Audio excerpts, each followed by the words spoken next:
San Diego SeaWorldలో orca show అనేది one of the famous attraction. Orcas are actually largest members of dolphin family. వీటిని killer whales అని కూడా అంటారు. వీటిలో మేల్ ఆర్కాస్ వెయిట్ వచ్చి 4 టన్స్ నుంచి 6,000 టన్స్ వరకు పెరుగుతాయి. అదే ఫీమేల్స్ అయితే 3 టన్స్ నుంచి 4 టన్స్ వరకు పెరుగుతాయి.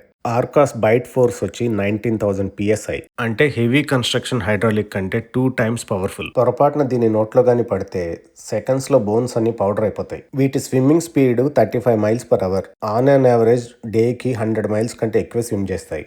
ఇవి generally seals, sea lions, great white sharks, even blue whales కూడా అటాక్ చేస్తాయి. వీటికి న్యాచురల్ ప్రెడేటర్స్ అంటూ ఏమీ లేవు, అందుకే వీటిని ఎపెక్స్ ప్రెడేటర్స్ అంటారు. అలాంటి అంత పెద్ద కిల్లర్ వేల్స్ ని పాజిటివ్ రీఎన్ఫోర్స్మెంట్ అనే ప్రాసెస్ ద్వారా హ్యూమన్స్ వాటిని ట్రైన్ చేస్తారు. అంటే ఆర్కాస్ ఏమన్నా డిజైర్డ్ బిహేవియర్ పర్ఫామ్ చేస్తే దాన్ని దట్స్ కరెక్ట్ అని విజిల్ బ్లో చేసి దానికి రివార్డ్ గా ఫిష్ గానీ ఐస్ గానీ ఏదో ఒకటి ఇస్తారు. ఇలా డిఫరెంట్ టెక్నిక్స్ యూస్ చేసి వాటిని ట్రైన్ చేస్తారు. Their family bonding is very strong. Open ocean లో కామన్ గా 3 జనరేషన్స్ కలిసి ఒకే చోట స్విమ్ చేస్తూ కనిపిస్తాయంట.